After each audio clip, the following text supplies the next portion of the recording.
Racikan Berita. Assalamualaikum warahmatullahi wabarakatuh. Waalaikumsalam warahmatullahi wabarakatuh. Ada berita terbaru yang tadi pagi juga ditulis di beberapa media terkait statementnya Pak Bahlil, bahwa sampai dengan detik ini, kata Pak Bahlil, belum ada investor asing yang mau investasi secara resmi di IKN. Kata Pak Bahlil, nanti kemungkinan setelah upacara 17-an. Iya. Dan nampaknya ini janji-janji ini terus diulur. Awalnya Pak Jokowi dulu sudah ada 50 lebih investor yang siap investasi di IKN. Sampai dengan 2024 masih belum ada satupun investor IKN. Nah, gimana nasib IKN ke depan? Nah, untuk itu kita akan tanyakan kepada Pak Marwan. Pak Marwan melihatnya ini IKN ini akan gimana ke depan, Pak? Saya kira kalau Presiden dan pemerintahnya waras, ini harus dibatalkan.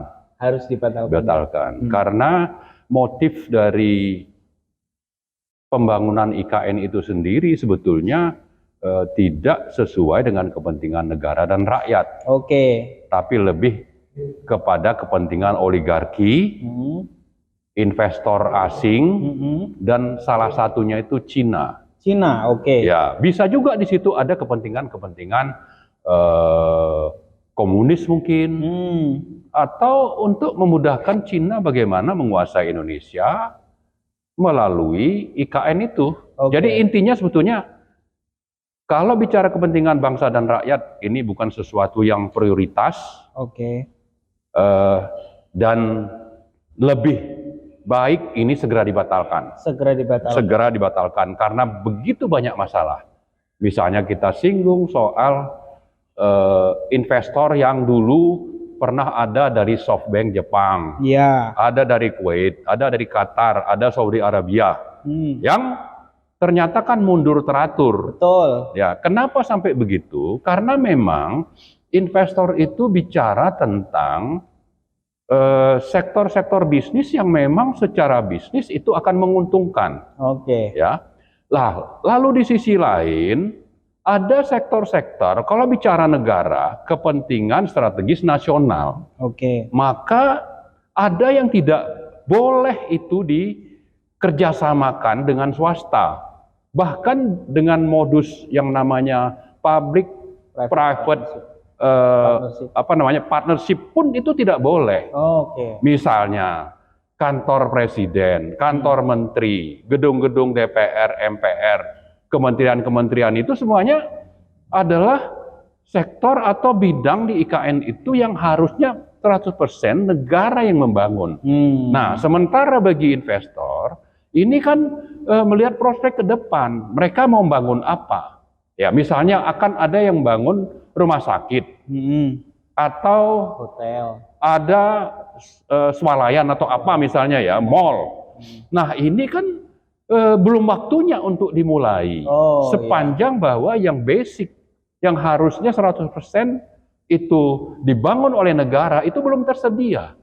Ya, sebaliknya, kalau kita melihat bagaimana dulu di awal pemerintah itu menyatakan bahwa pembangunan IKN ini nilainya 466 triliun. Negara itu hanya akan menanggung 89,6 triliun. 20%-nya. Ya, sisanya itu lewat tadi KPBU dan swasta. Swasta itu sekitar 120-an triliun. Ini kenapa disebutkan seperti ini? Untuk mendapatkan persetujuan DPR dan rakyat. Kalau cuma sekian, negara cuma sekian, ya nggak apa-apa didukung. Nah, padahal ini terjadi penyembunyian informasi. Belum lagi nanti kalau sudah harus pindahan, ya, ini kan banyak dana yang dibutuhkan untuk ASN kah, atau anggota-anggota DPR kah, atau kementerian-kementerian itu semuanya kan harus berkantor di sana. Ini saya kira kebutuhan dananya itu bisa puluhan triliun lagi. Nah, faktanya hanya dari 2022 sampai 2024 akhir nanti, yang katanya 89 triliun yang akan ditanggung oleh pemerintah itu sudah akan dianggarkan 72 triliun. Allah. Nah, sementara yang akan dibangun itu masih sangat banyak. Belum apa-apa, ya, betul. Bisa saja itu nanti membengkak menjadi 150 triliun atau 200 triliun. Bukan sekedar 89 triliun seperti yang disebutkan di awal. Itu dari APBN berarti? Dari APBN. Nah, karena itu saya kira kita mencatat di sini terjadi manipulasi informasi supaya dapat approval misalnya. Yang kedua, sebetulnya ini akan terus menjadi beban di APBN.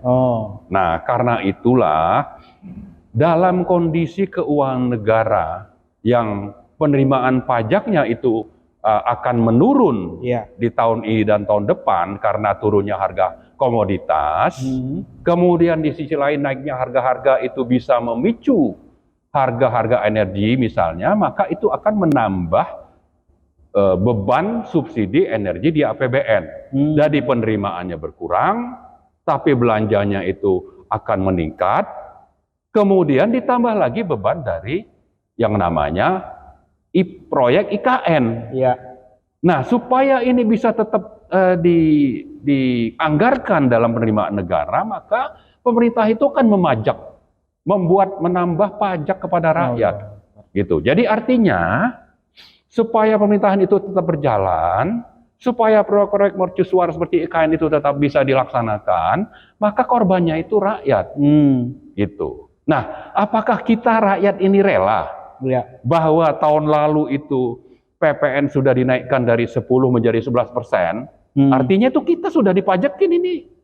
Nanti ada tapera juga begitu. Betul. Nah, apalagi nih yang akan nanti dipakai untuk menambah penerimaan negara itu kalau bukan dari rakyat. Dan faktanya pajak dari penerimaan negara pajak itu turun, harga komoditas sebagai sumber penerimaan negara juga turun. Sehingga alternatifnya ya rakyat. Rakyat itu salah satunya tadi subsidi energinya dikurangi, tapi di sisi lain itu bisa saja pajaknya itu ditambah.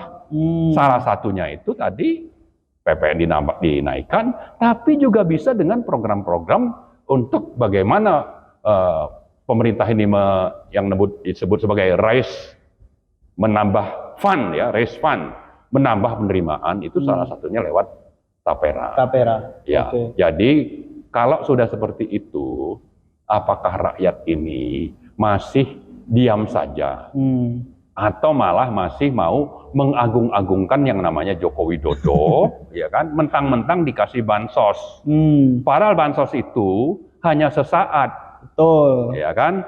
Lalu pajak itu akan berlanjut terus seumur hidup. Anda pilih mana? Itulah sebabnya kita terus melakukan advokasi. Kita tidak bisa membiarkan rezim ini melanjutkan proyek-proyek mercusuar seperti IKN, termasuk juga rencana-rencana untuk raise fund tadi, mendapatkan penerimaan APBN itu dengan cara-cara yang merugikan rakyat atau buruh. Salah satunya tadi tapera. Nah, kita berharap ya seandainya nanti jadi dilantik, meskipun kami dari Petisi 100 konsisten untuk menyatakan sikap ingin supaya Joko Widodo itu dimakzulkan, yang kedua supaya dilakukan pemilu ulang karena kita menolak hasil perhitungan KPU dan penetapan MK atas menangnya Prabowo dan Gibran dalam Pilpres 2024. Kita tetap menolak itu. Tapi seandainya ini tetap dilantik, ya, maka kita berharap yang namanya Prabowo itu berani membatalkan proyek IKN. Toh itu ditetapkan dalam bentuk Undang-Undang IKN nomor 3 2022. Jadi kalau memang keuangan negara bermasalah lalu itu akan menyengsarakan rakyat, ya kalau dilanjutkan maka saya kira rakyat pasti akan mendukung. Seandainya itu dibatalkan melalui pembatalan Undang-Undang IKN nomor 3 2022. Seperti itu. Artinya kalau kita lihat pemaparan tadi banyak sekali kejanggalan-kejanggalan, baik beban anggaran akan semakin tinggi, ya, maupun dari awal nih kayaknya IKN ini sebenarnya sudah bisa diprediksi bakal bermasalah, simpang siur dan bermasalah. Iya. Nah, kalau begitu Bang Mawar, sebenarnya kita juga ingin tahu ya, maksudnya masyarakat ini, ide IKN ini sebenarnya dari mana sih awalnya, dan kenapa kemudian secara tiba-tiba di awal waktu itu dimunculkan, dalam rangka apa, dan kenapa itu tiba-tiba ada, sementara kita tahu DKI Jakarta kan masih sangat oke banget untuk jadi ibu kota negara, nggak ada masalah. Iya, bisa saja mereka merujuk kepada ide dari Bung Karno dulu, ingin memindahkan ibu kota negara itu ke Palangkaraya. Di tengah-tengah Kalimantan itu kan Palangkaraya, yaitu darat ya. Dan daratannya itu memang tidak terlalu banyak yang berbukit-bukit, lebih merata lah gitu. Nah, masalahnya kan kita bisa saja membangun itu sepanjang keuangan negara ini tidak bermasalah. Stabil lah ya. Nah, tapi kalau keuangan seperti itu, belum lagi kita lihat hutang kita sudah di atas 8.000 triliun, bayar bunga hutang saja itu di atas 500 triliun. Dari 800 kemarin salah. Di atas dasar APBN yang jumlahnya 3.000 triliun, 500 sampai 700 triliun untuk bayar bunga. Ini kan sangat bermasalah. Nah, kenapa sampai bayar bunga sekian banyak? Karena memang salah satunya tadi ada proyek mercusuar, tapi juga ada proyek-proyek yang hanya sifatnya itu nice to have, tapi tidak mendesak dan tidak prioritas. Belum lagi proyek-proyek itu banyak juga yang dimakap nilainya. Yang mangkrak juga banyak. Yang mangkrak banyak, tapi juga yang dimakap. Jadi misalnya nilai proyek itu harusnya 1 triliun, itu bisa menjadi 1,5 atau malah 2 triliun. Sisanya itu dikorupsi. Nah, ini menjadi beban APBN juga, sehingga beban bunga yang harus dibayar oleh APBN setiap tahun itu akan semakin membengkak.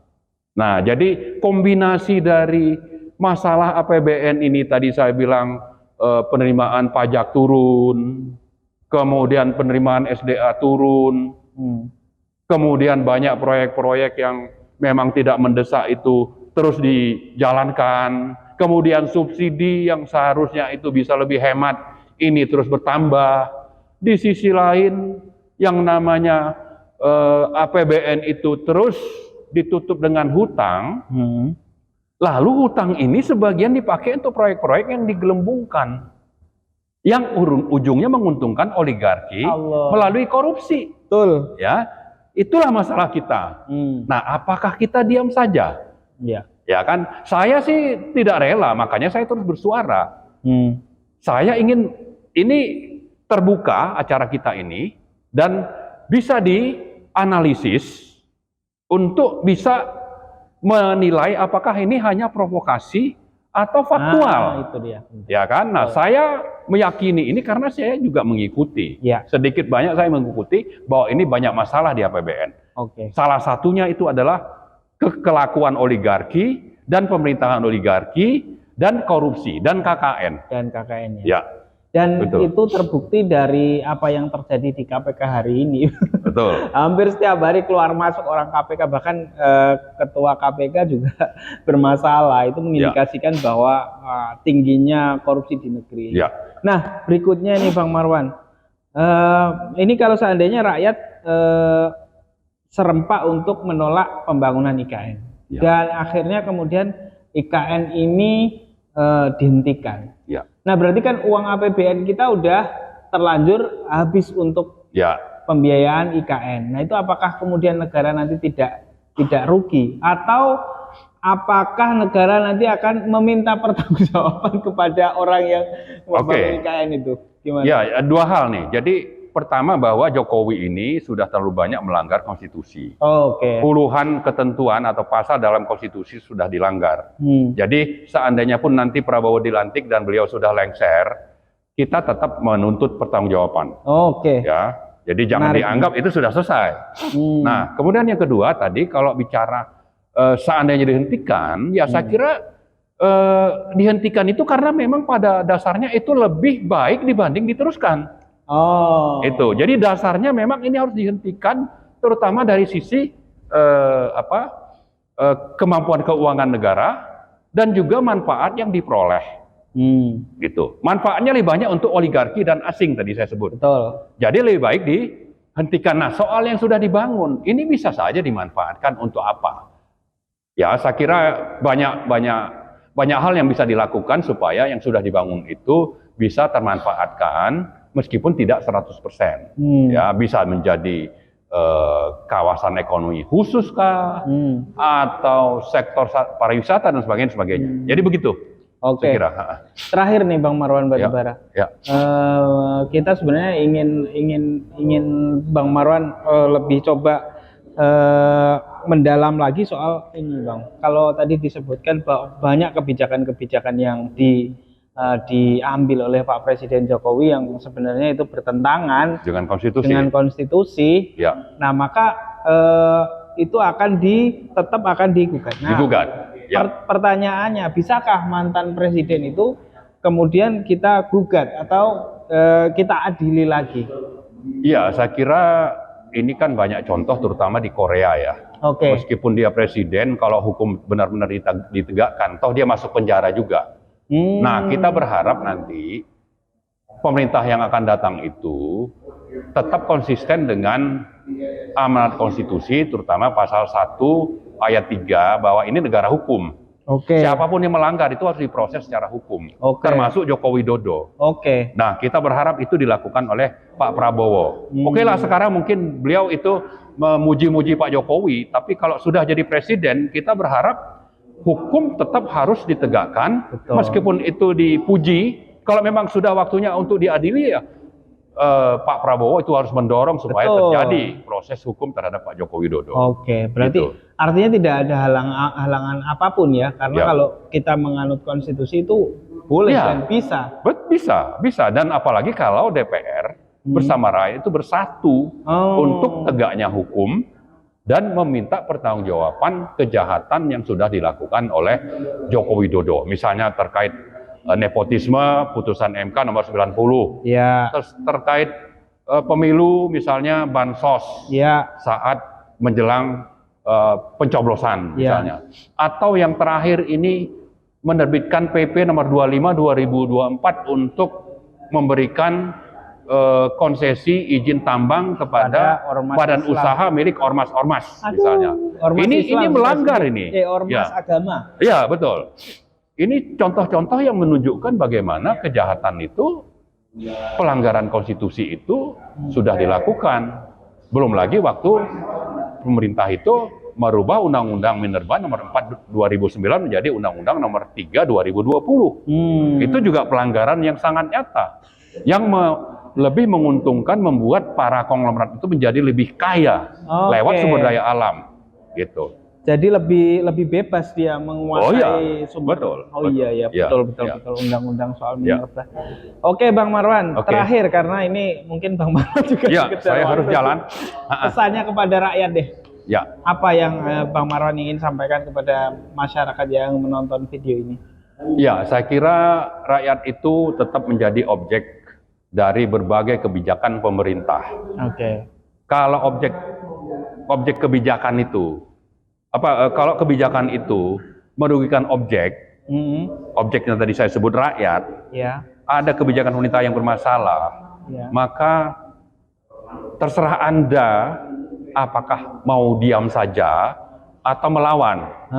Nah, melawan ini bisa macam-macam, misalnya datang ke DPR, menyatakan sikap, atau melakukan aksi-aksi pernyataan sikap melalui gabungan sekian puluh ribu, ratusan ribu rakyat untuk menolak dan meminta pemakzulan Jokowi. Itu juga sesuatu yang menjadi hak dari rakyat karena itu dijamin dalam pasal 28 dan 28E Undang-Undang Dasar 1945. Jadi himbauan saya kepada rakyat, berhentilah untuk menjadi objek pemerintahan yang saya katakan ini sudah begitu banyak melanggar konstitusi, supaya tidak menjadi pecundang, tapi justru menjadi orang yang terlibat dalam tegaknya kedaulatan rakyat. Oke. Saya kira itu. Oke, baik. Terima kasih teman-teman yang sudah menonton. Terima kasih Bang Marwan atas waktunya. Sama-sama. Nah, ini waktu juga dikejar waktu. Ya. Oke, Mimbar Top anti oligarki, kawan-kawan TV One semua, mohon maaf apabila ada salah. Wassalamualaikum warahmatullahi wabarakatuh. Waalaikumsalam warahmatullahi wabarakatuh.